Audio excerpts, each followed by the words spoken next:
में लगाऊंगा।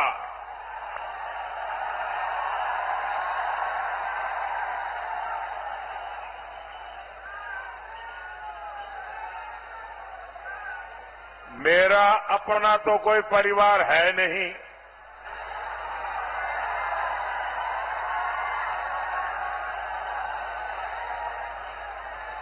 मेरा परिवार भी आप है, मेरे वारिस भी आप है।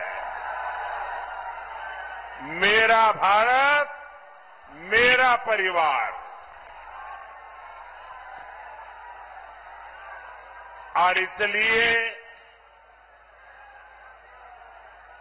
जैसे परिवार का मुखिया अपने वारिस के लिए दिन रात काम करता है, वैसे ही आपके परिवार के सेवक के रूप में मैं भी, आप मेरे वारिस हैं, मैं आपको वारिस के रूप में कुछ देख करके जाना चाहता हूं।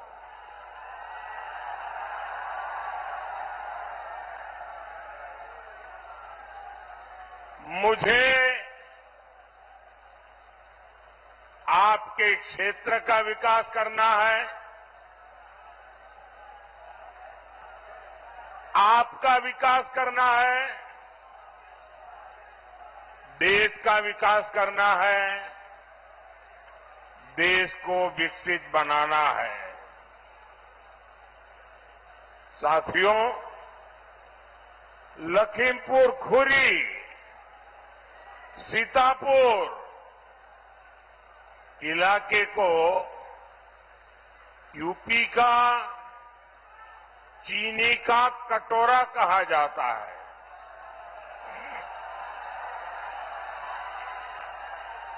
लेकिन सपा सरकार ने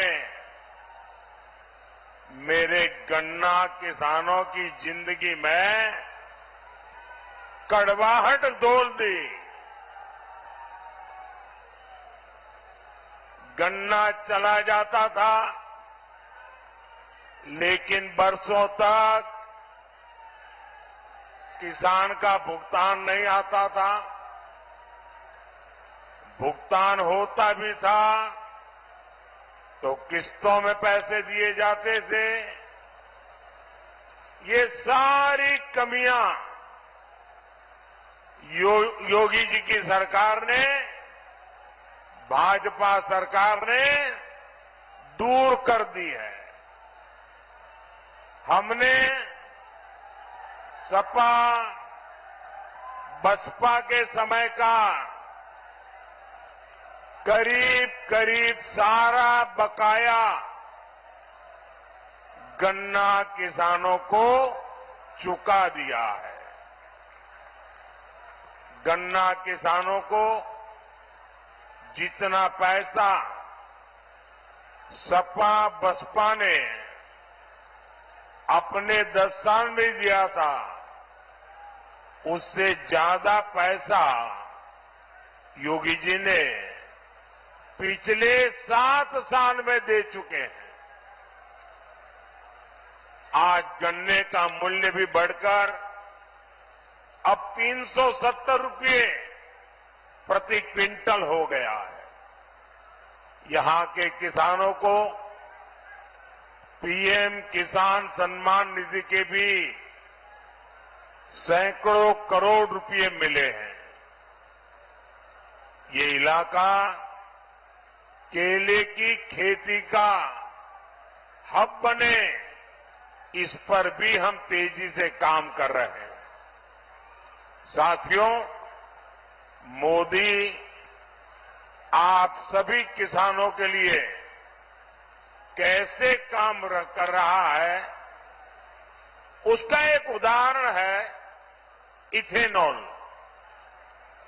आजकल आप सुनते होंगे कि मोदी इथेनॉल का उत्पादन बढ़ाने में जुटा है।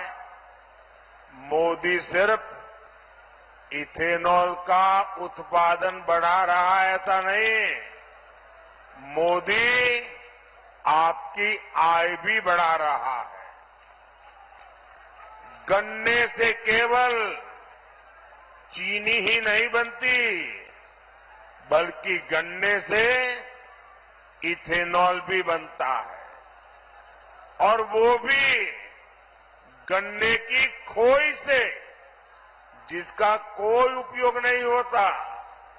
आज पूरे देश में इथेनॉल उत्पादन में हमारा यूपी नंबर 1 है।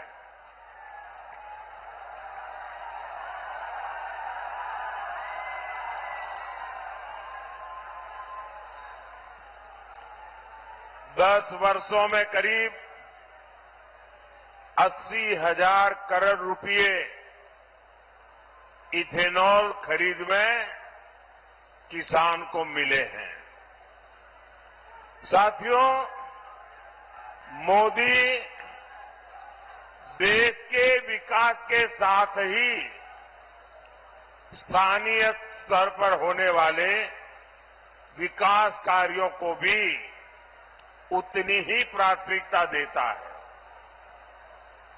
आज इस क्षेत्र के लोग विकास के एक से एक बड़े काम गिना सकते हैं।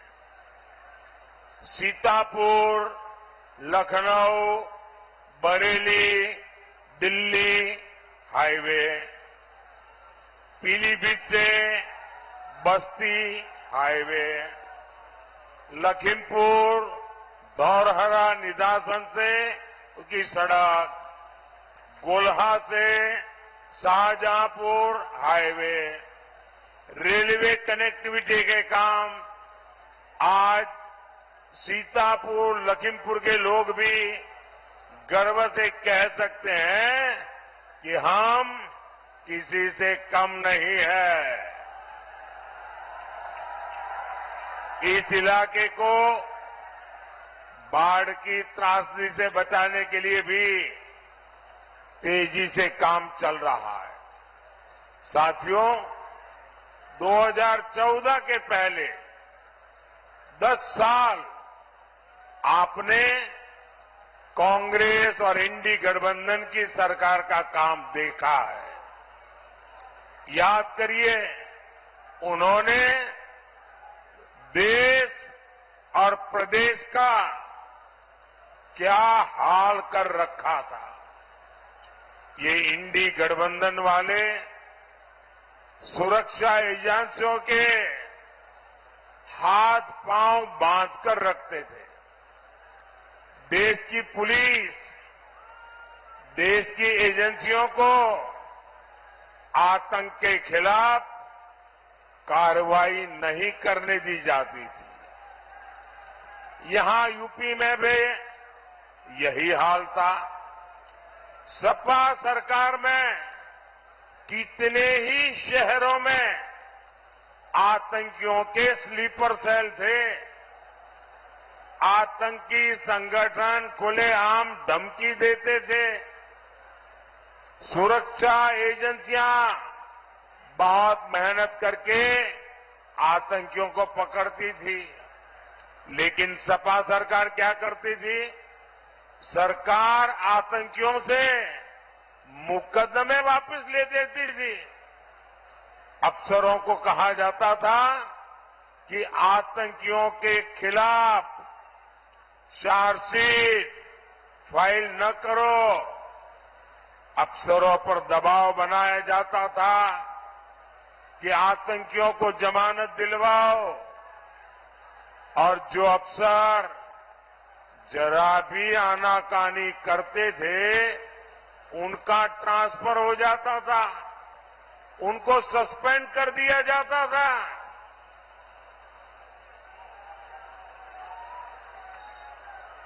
वाराणसी ब्लास्ट के आतंकवादियों को छोड़ने के मामले में तो कोर्ट ने जो सपा सरकार को कहा था वो इनकी हिस्ट्री शीट है।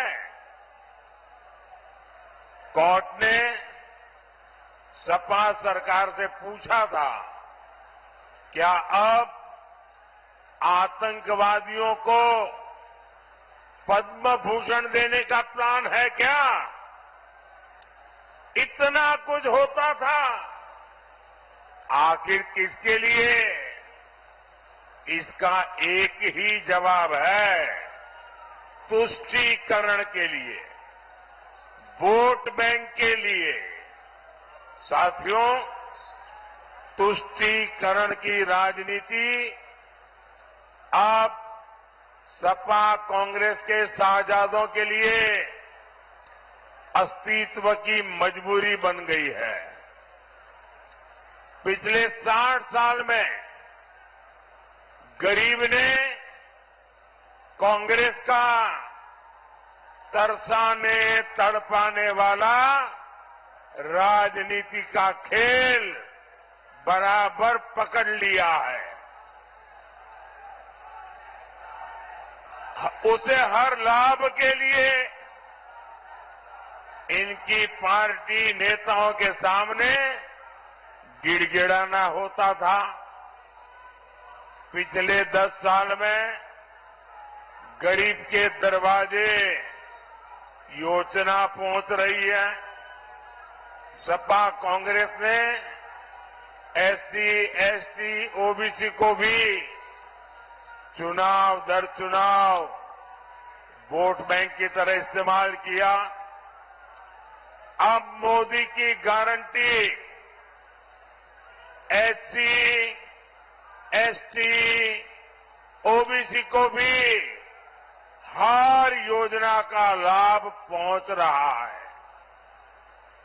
इसलिए गरीब हो या एससी, एसटी, ओबीसी, ये सारे वर्ग कांग्रेस और इंडी गठबंधन से छिटक चुके हैं और वे आज बीजेपी के साथ आ गए हैं। साथियों, बीजेपी सबका साथ, सबका विकास के मंत्र पर काम करती है। मुस्लिम भाई बहन देख रहे हैं, पीएम आवास मिला तो सभी जरूरतमंदों को मिला, नल से जल कनेक्शन मिला तो बिना भेदभाव सबको मिला, उज्ज्वला योजना की गैस मिली तो सबको समान रूप से मिली। हर योजना का लाभ उन्हें भी मिल रहा है, बिना किसी भेदभाव के मिल रहा है। अब मुस्लिम समाज को भी समझ आ रहा है, कांग्रेस और इंडी वालों ने उन्हें मोहरा बनाया हुआ है। आप थोड़ी देर शांत रहेंगे? ये 5-10 लोगों का उत्साह जरा ज्यादा है, थोड़ी देर शांत रहेंगे। बाकियों को कुछ सुनना है। आपका उत्साह मेरे सर आंखों पर, आपके प्यार को मेरे 100 सलाम।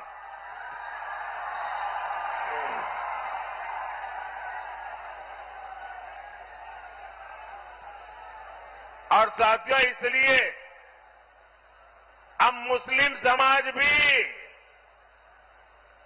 ये धोखेबाज राजनीति से, इन सब वोट बैंक के ठेकेदारों से छिटक रहा है। और इसलिए मुस्लिम वोट बैंक को बचाने के लिए ये लोग खुल करके नए खेल खेलने लगे हैं।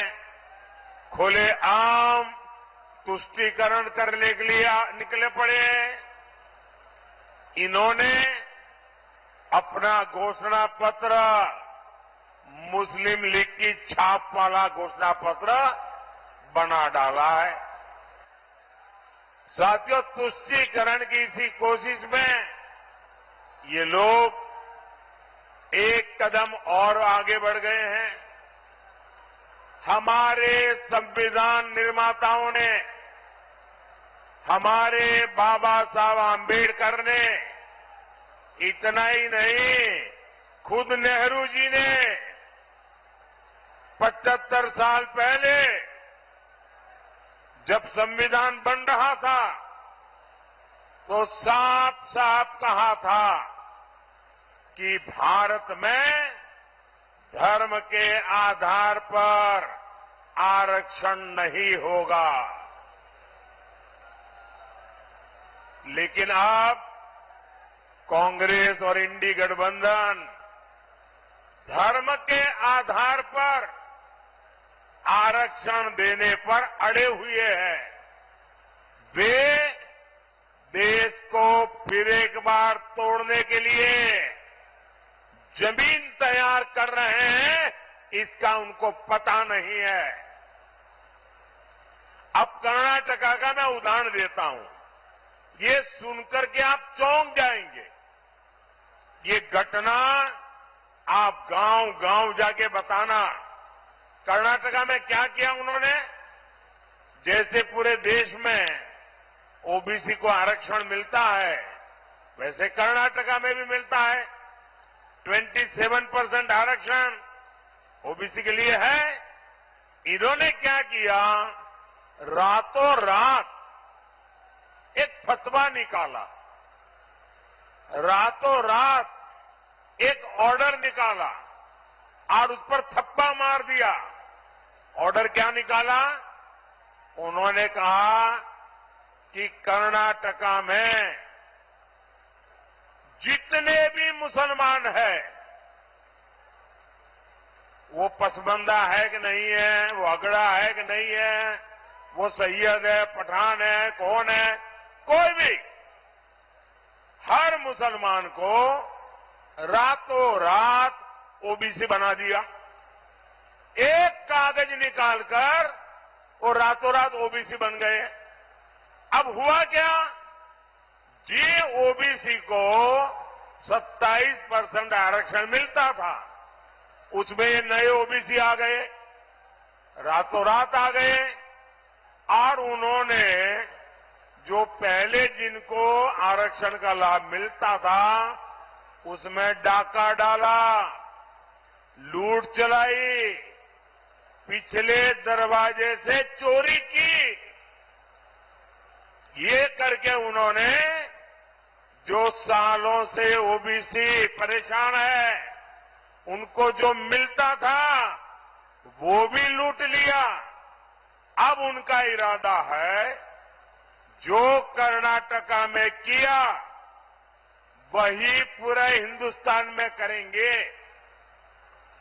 धर्म के आधार पर एससी, एसटी, ओबीसी, उनको जो आरक्षण मिल रहा है वो आरक्षण को धर्म के आधार पर डाका डाल के लूट लेने वाले हैं।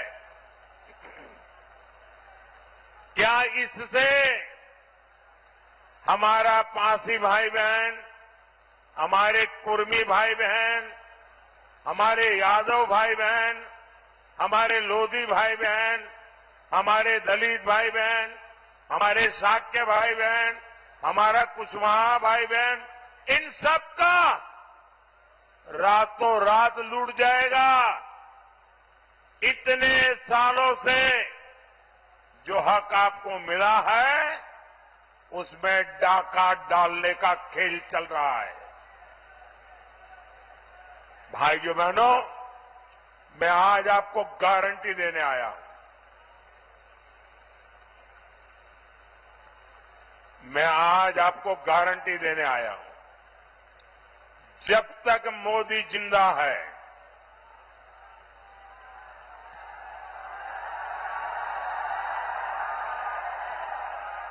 जब तक मोदी जिंदा है, मैं संविधान पर इनको कोई भी खेल खेलने नहीं दूंगा। जब तक मोदी जिंदा है, मैं धर्म के आधार पर आरक्षण होने नहीं दूंगा। जब तक मोदी जिंदा है, एससी, एसटी, ओबीसी उनको जो आरक्षण मिला है, किसी को भी उसमें से रत्ती भर चोरी नहीं करने दूंगा। साथियों, कांग्रेस और इंडी वालों की नजर आपकी संपत्ति पर है। इनकी नजर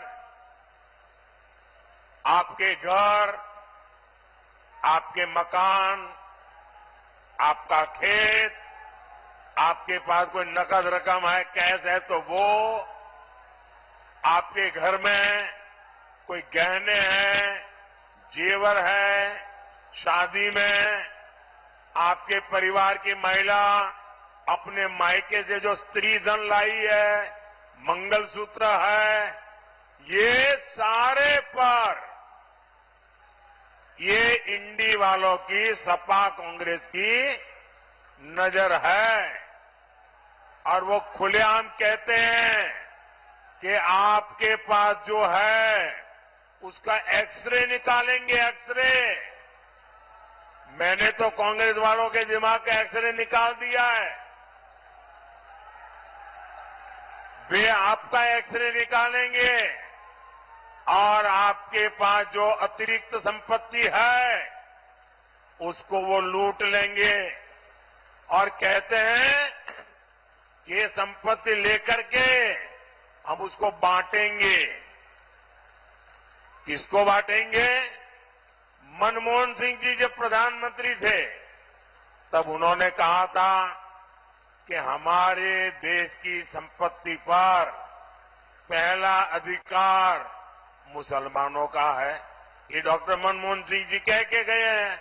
मतलब ये जो आपसे ले लेंगे, जिनका पहला अधिकार है वो अपनी वोट बैंक को दे देंगे। मुझे बताइए, क्या आपके पूर्वजों ने जमा की आपकी संपत्ति क्या सरकार को छीनने देंगे क्या? जरा पूरी ताकत से बताओ, छीनने देंगे क्या? क्या माताओं बहनों का मंगलसूत्र छीनने देंगे क्या? क्या माताओं बहनों के जवेरात छीनने देंगे क्या? क्या आपके खेत के टुकड़े होने देंगे क्या? क्या आपकी संपत्ति लूटने देंगे क्या? भाइयों बहनों, मोदी दीवार बन के खड़ा है।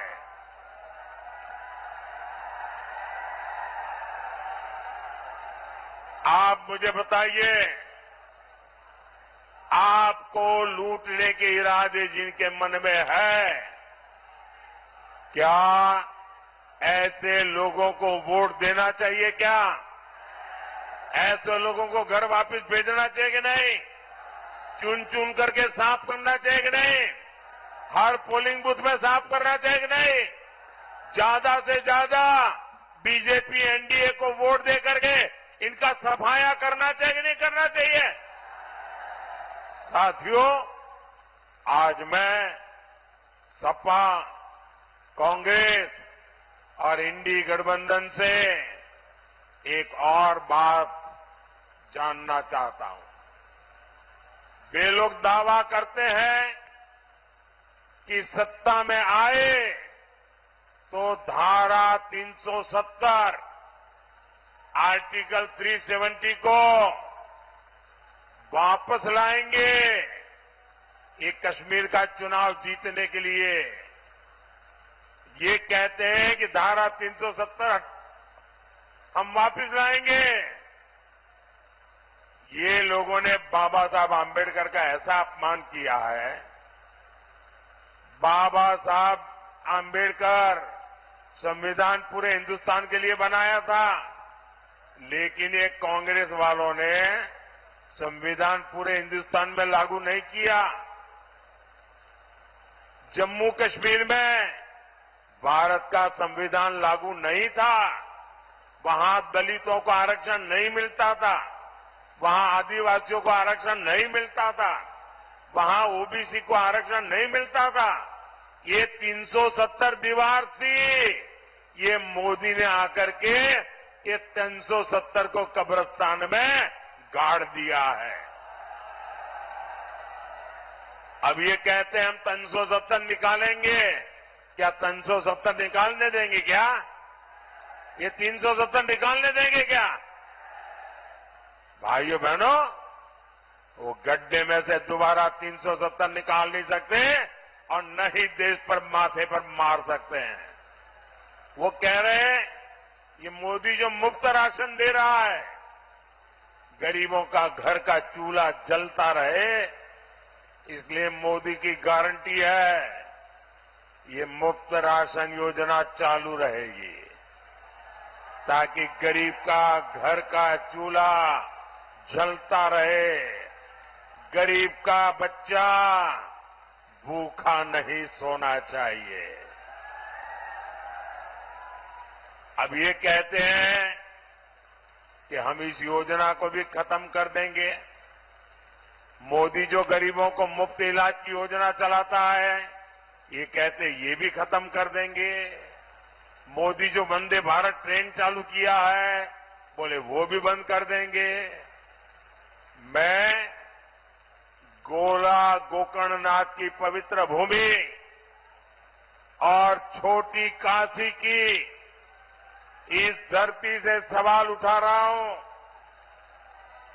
सपा कांग्रेस वालों, ये भी बता दो, क्या सत्ता में आए तो राम मंदिर को भी अस्पताल में परिवर्तित कर दोगे क्या?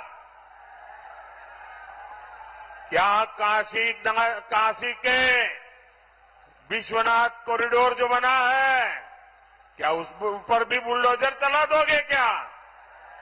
साथियों, बीते 10 वर्ष जो विकास कार्य हुए हैं, बहुत कुछ हुआ है, लेकिन मोदी इतना बड़े सपने लेके चलता है, इसलिए अब तक जो हुआ है ना, वो कितना ही अच्छा क्यों ना हो, लेकिन मोदी के लिए तो ट्रेलर है, ट्रेलर। अभी तो मुझे बहुत करना है, 5 वर्ष में कई गुना ज्यादा काम करना है। हर एक को, इस देश का एक भी इंसान ऐसा नहीं होगा जो ये कहेगा कि यार मोदी की सरकार आई लेकिन मुझे कुछ नहीं मिला। एक भी ऐसा इंसान है इतना काम करने वाला हो, हर किसी को कुछ न कुछ मिलेगा।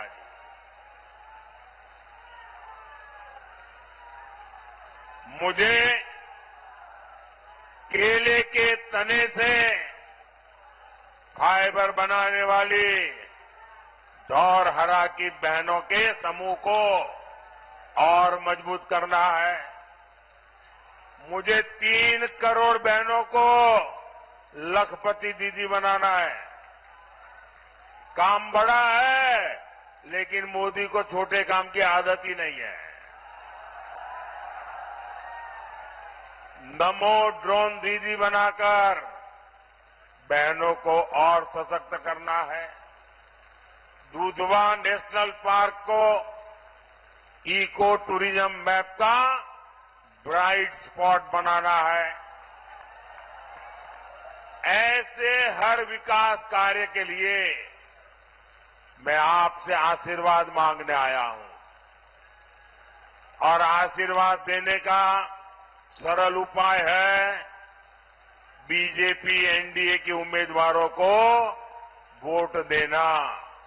जहां कमल के निशान वाले हैं उनको कमल के निशान पर वोट देना, और जहां पर कप सौसर वाले हैं उनको वोट देना।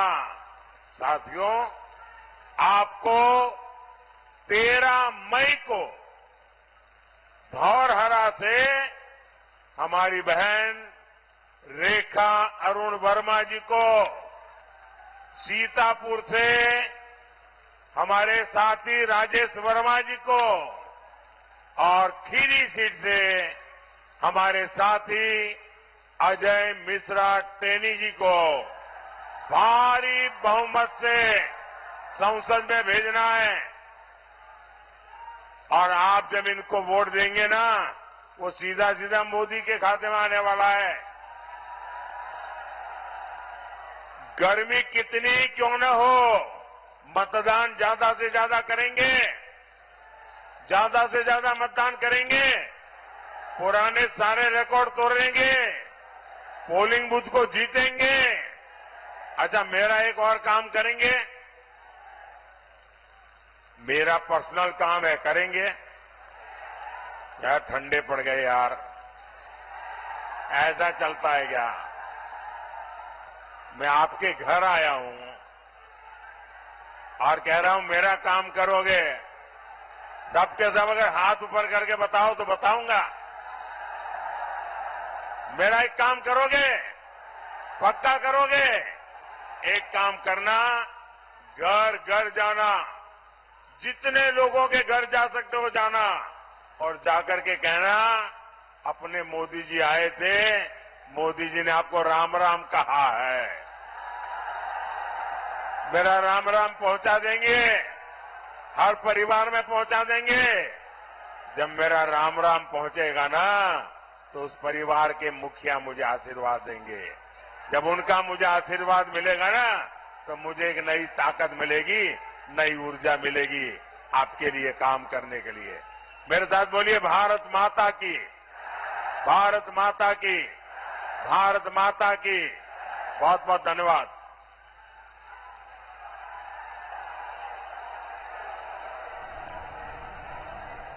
तो बता दें आपको कि प्रधानमंत्री नरेंद्र मोदी सीतापुर में मौजूद और इसके साथ ही जनसभा को संबोधित वो कर रहे थे। जनसभा को संबोधित करते हुए उन्होंने अपील की, लोगों से वोट की, साथ ही उन्होंने कांग्रेस पर भी जमकर निशाना साधा और संबोधित करते हुए उन्होंने कहा कि मेरे माता बहनों का मंगलसूत्र छीनने की तैयारियां की जा रही हैं और ये दावा करते हैं कि सत्ता में आने के बाद विकास को लेकर जो पूरी गारंटी हमने दी है संकल्प पत्र के जरिए, उस हर काम को पूरा करेंगे।